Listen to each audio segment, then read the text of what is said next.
Oi pessoal, tudo bem? Tudo certo com todos vocês e que todos os seus familiares, espero que estejam todos com saúde, todos bem, né? Todos confinados. Por uma questão de saúde, estamos todos em casa, né? Mas a educação ela não podia parar, então a gente tinha que continuar com a nossa química. Então, a melhor maneira que eu encontrei para passar um pouquinho da química para vocês foi montando esse cantinho aqui, né? Espero que vocês gostem, tá? Então, a gente vai dar uma olhadinha na onde que a gente parou na última aula, aonde que a gente estava na apostila. A gente estava na primeira apostila, no caderno 1, no módulo 1, a gente estudou as soluções, então a gente viu quando que eu tenho uma solução, quando que eu tenho uma dispersão. A gente viu depois uma curva de solubilidade, quando que eu tenho uma substância solúvel ou uma substância que não é solúvel, uma solução saturada, uma solução insaturada, uma solução supersaturada. Em seguida a gente começou com os cálculos, cálculo de concentrações, onde a gente aprendeu a calcular a concentração comum. Em seguida a gente aprendeu a calcular o título em massa, o título em volume, o título percentual, a molaridade, a concentração molar dos íons. Depois a gente pegou e juntou tudo, a gente fez a relação entre as unidades de concentração. A gente aprendeu também a calcular ppm e ppb. Quando a gente acabou o primeiro módulo, a gente continuou nos cálculos. A gente foi para o módulo 2, onde a gente aprendeu a ver quando que eu tenho uma quantidade de soluto pequena, para uma quantidade de solvente, e quando que eu tenho uma quantidade de soluto grande com relação ao meu solvente. A gente fez uma diluição de solução, quando que eu tinha uma diluição e quando que eu tinha uma solução concentrada. Em seguida, a gente fez mais de uma solução. A gente misturou as soluções, onde a gente tinha uma mistura de solução de mesmo soluto, depois de solutos diferentes que não reagem entre si, de solutos diferentes que reagem entre si e uma titulação. Foi aí que a gente parou, na titulação. E a partir de agora, a gente vai entrar no módulo 3, onde o módulo 3 são as propriedades coligativas. Então vamos pensar o seguinte: se eu tenho só um solvente, se eu tenho só uma substância pura, a água, eu sei qual é a temperatura de ebulição da água, 100 graus Celsius, eu sei qual é a temperatura de fusão da água, 0 graus Celsius, claro, isso a gente está falando ao nível do mar, né? À medida que eu vou aumentando a altitude, essa temperatura ela vai mudar também, a gente também vai ver essa parte. Isso para um solvente puro. A partir do momento que eu preparo uma solução, então eu tinha só água, dentro desse recipiente com água eu vou colocar sal. Será que na hora que eu jogo sal e que eu preparo uma solução, eu continuo tendo uma temperatura de ebulição de 100 graus Celsius e uma temperatura de fusão de 0 graus Celsius? Com certeza não. O que a gente começa a estudar agora é exatamente a influência do soluto na minha solução. É o que a gente vai ter que prestar atenção nesse soluto. Esse soluto ele vai ser um soluto não volátil. Quer dizer, na sala de aula eu sempre digo assim, o soluto a partir de agora ele vai atrapalhar a vida de todo mundo. A gente vai estar prestando atenção sempre no soluto, ele sempre vai estar atrapalhando. Na propriedade coligativa, a gente estuda a influência do soluto na minha solução. Exatamente isso que a gente vai ter que prestar atenção, no soluto. O que a gente vai ter na propriedade coligativa? O que a gente chama de tomoscopia, de ebulioscopia, crioscopia e osmoscopia. Cada termo desse tem um significado que a gente vai começar a tentar entender a partir de agora. A pressão máxima de vapor. Antes de a gente entrar em tomoscopia, a gente vai ter que ver o que é uma pressão máxima de vapor. Preste atenção nesse recipiente aqui, ó. Eu coloquei um recipiente com água, uma substância pura, um solvente puro. Esse recipiente, detalhe, ele está fechado. Por enquanto o nosso recipiente ele vai ser fechado, ele não vai ser aberto. As moléculas se encontram no estado físico líquido. Lembra que a molécula ela não está parada, não vai ficar paradinha. Ela vai ter um movimento, ela vai ter uma quantidade de energia, né? Essas moléculas que se encontram aqui embaixo, elas estão se movimentando. Algumas bate na parede do recipiente desse lado e voltam. Outras que estão se movimentando, bate na parede do recipiente desse lado e voltam. Algumas moléculas conseguem mudar o estado físico, mudar para o estado físico gasoso e também vão estar se movimentando. Algumas bate aqui na parede do recipiente nesse canto e voltam. Outras nesse canto e E algumas moléculas do estado físico gasoso, uma quantidade de vapor, condensa, volta para o estado físico líquido. E uma outra quantidade começa a pressionar o próprio líquido. Essa pressão que o vapor faz sobre o próprio líquido, a gente chama de pressão máxima de vapor. Que a gente também vai ter que começar a prestar atenção na quantidade de vapor que se forma, se tem quantidade de pressão de vapor suficiente, se ela aumentou ou se ela diminuiu. A gente também vai ter que notar isso a partir de agora. A pressão máxima de vapor, nesse lado aqui, é só a quantidade que evaporou. Algumas moléculas, como eu tinha falado, conseguiram condensar.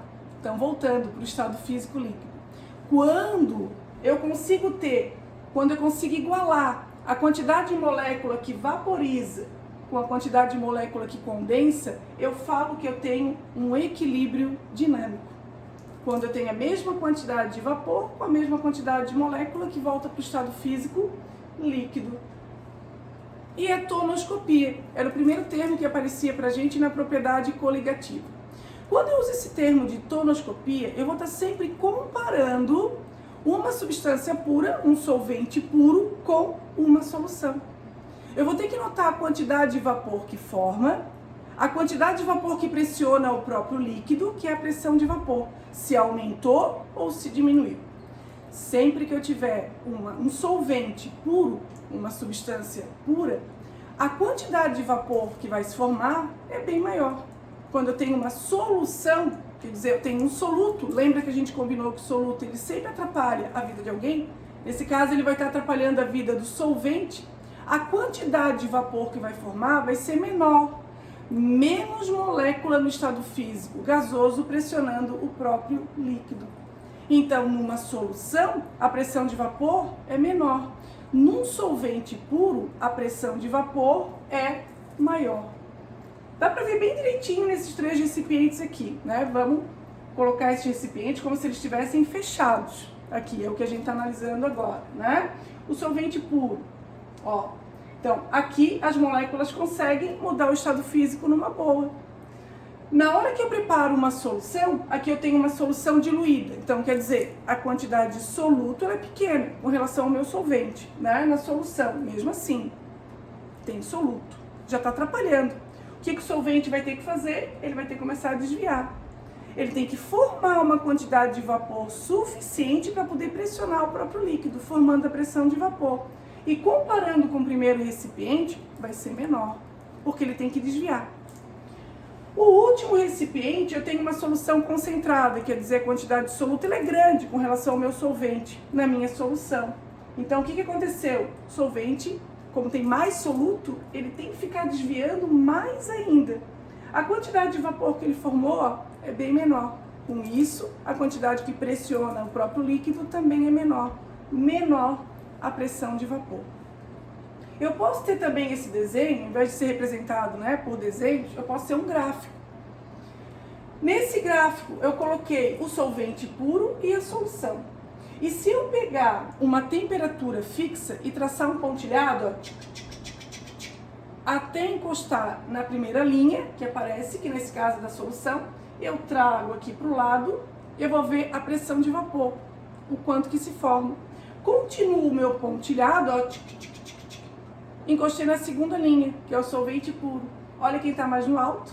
Quem tem a maior pressão de vapor é o solvente puro. Tá? Então, na tonoscopia, a gente vai comparar um solvente puro com uma solução, quanto que forma de pressão de vapor. E no solvente puro, é sempre maior a pressão de vapor. Existem alguns fatores que influenciam essa pressão de vapor. A primeira vai ser a temperatura. Então, se eu tenho um recipiente, onde esse recipiente com água vai estar numa temperatura de 25 graus Celsius, eu tenho um outro recipiente também com água que eu vou colocar a 70 graus Celsius. O recipiente que está com maior temperatura, eu estou fornecendo uma maior quantidade de energia para as moléculas. Na hora que eu forneço uma maior quantidade de energia, claro, o recipiente de 20 graus Celsius, 25 também, as moléculas vão estar se movimentando. Só que as de 70 vão estar muito mais agitadas. Na hora que eu forneço a quantidade de energia, aumenta a energia cinética. As moléculas começam a se movimentar muito mais. Na hora que elas se movimentam muito mais, formam uma quantidade maior de vapor. Maior a quantidade de vapor que pressiona o próprio líquido, aumenta a pressão de vapor. Quanto maior a temperatura, maior a pressão de vapor. Claro, as moléculas estão muito mais agitadas, elas têm uma quantidade de energia maior. O segundo fator que influencia a nossa pressão de vapor vai ser a volatilidade. O que significa dizer que uma substância é volátil? Quando eu falo que eu tenho acetona, por exemplo, eu vou tirar o esmalte da unha, daí eu me preocupo, eu tenho que fechar o frasco de acetona, porque senão vai diminuir o volume de acetona dentro do meu frasco, eu vou perder a acetona, né? Ela vai embora. O que é isso? A acetona está mudando o estado físico dela, de líquido para gasoso. Isso é uma característica da acetona, ela tem essa facilidade, ela é uma substância volátil, ela evapora com facilidade.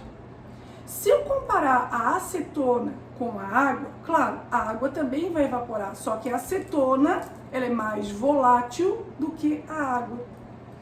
Se eu falo que uma substância está evaporando mais, quer dizer que ela vai formar mais vapor.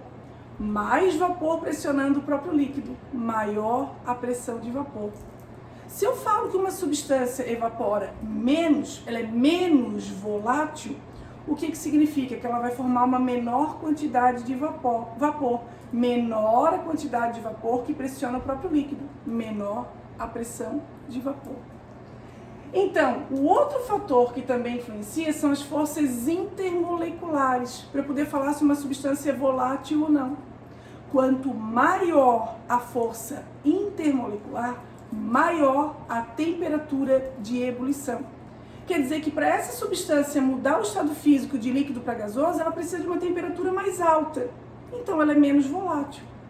Se eu falo que uma substância tem uma força intermolecular menor, quer dizer que numa temperatura menor, como a da acetona, que a gente estava falando, né? Ela muda o estado físico de líquido para gasoso com mais facilidade. Ela é mais volátil. A temperatura de ebulição dela é menor. Da acetona, a gente pode falar que a gente tem essa força de interação, de polo. O da água são as ligações de hidrogênio. Então, a força intermolecular da água, ela é mais forte. Quer dizer que ela precisa de uma temperatura mais alta para mudar o estado físico. Então, ela é menos volátil. Aqui, quando eu falei da acetona, de polo, a força intermolecular, ela é menor. Então, ela precisa de uma temperatura mais baixa para mudar o estado físico, é uma molécula polar. Então, se ela é mais volátil, a temperatura de ebulição dela é menor. Então, quando a gente fala de volatilidade, as forças intermoleculares, elas também influenciam para essa molécula poder evaporar, para essa quantidade de vapor que se forma e pressiona o próprio líquido, a pressão de vapor. Então, quanto maior a volatilidade, menor a temperatura de ebulição e maior a pressão de vapor. Dá para ver isso no gráfico que aparece aqui, né? Se eu pegar aqui, uma pressão fixa, 760 milímetros de mercúrio, para cada curva, para cada substância que eu coloquei ali, eu tenho essa pressão e eu traço um pontilhado para ver qual é a temperatura. O do éter, eu vou ter uma temperatura aqui, que eu vou dar como, vou chutar também ali, né, como 60 graus Celsius, por exemplo. Agora aqui o N-octano. Então, tracei uma pressão fixa, trago aqui para baixo e vejo a temperatura. A temperatura ela é mais alta. Então, quem que é mais volátil? Quem tem a menor temperatura de ebulição? Nesse caso, é o éter. Dá para fazer o contrário? Também dá. Dá para pegar uma temperatura fixa, traça um pontilhado, quando encosta em cada curva, traz aqui para o lado e vê a pressão. Quem forma maior pressão de vapor, quer dizer que é mais volátil. Também a gente podia ter um gráfico e ver a pressão de vapor e a volatilidade dessa maneira. O último fator que influencia a pressão de vapor é a concentração. Então, esses 3 recipientes aqui a gente já viu, né? Eu já passei em outro slide. Então eu tenho uma substância pura, ó. Vamos imaginar que isso aqui é um recipiente fechado, né? Então formou uma quantidade de vapor, não tem ninguém para ficar desviando. É como se fosse viajar, né? Eu tenho um tempo para chegar em outra cidade. Então vamos supor que eu tenho que chegar a 1h30 em outra cidade, né? Peguei a estrada estava aqui, é um veludo, como a gente fala. Não tinha ninguém na frente, não tinha nenhum buraco. Eu cheguei em 1h10, 1h15. Cheguei até antes na outra cidade. É isso aqui, é o solvente puro. Agora, vamos imaginar que eu tenho que ir para a mesma cidade, só que choveu muito, muito, muito, e a estrada ficou cheia de buraco. Eu tinha que chegar em 1h30, só que acontece que tinha tanto buraco que eu fiquei desviando dos buracos. Isso atrasou a minha viagem. Ao invés de chegar em 1h30, eu cheguei em 1h50, 1h45 minutos, né? Atrasou, porque tive que ficar desviando. Então, olha aqui, a minha solução concentrada. O que acontece com a formação de vapor? Ela vai ser menor, né? Eu tenho uma solução, eu tenho um soluto atrapalhando a vida do solvente. Então, o solvente tem que ficar desviando para poder formar uma quantidade de vapor suficiente para pressionar o próprio líquido. Então, quanto maior a concentração, menor a pressão de vapor. Os 3 que a gente falou, né? O primeiro deles, ó, foi a temperatura. Quanto maior a temperatura, maior a agitação das moléculas, maior a formação de vapor, maior a pressão de vapor. Depois a gente falou de volatilidade. Quanto maior a volatilidade, menor a temperatura de ebulição e maior a pressão de vapor. E por último a gente falou da concentração. Quanto maior a concentração, quanto mais concentrado, menor a pressão de vapor. Então, isso é o que a gente tinha para ver na aula de hoje, na nossa primeira aula, né? Eu preparei alguns exercícios, né? Eu gostaria que vocês fizessem em casa para ficar exercitando já esse iniciozinho de matéria, que seria bom para não deixar acumular, né? E na próxima aula a gente vai continuar essa propriedade coligativa, a gente vai continuar observando a pressão de vapor, só que com o recipiente aberto. A gente vai ver o que influencia mais quando eu tiro uma tampa, por exemplo, quando eu uso um recipiente aberto, né? Então, não esqueçam, para a próxima aula, página 338, exercício 1, 2 e 3, página 339, exercício 2, página 340, exercício 6. Então, tudo de bom para vocês. A gente se encontra na nossa próxima aula, né? Se Deus quiser, vai dar tudo certo, né? Tudo de bom para vocês, tá? Tchau. Beijo para vocês.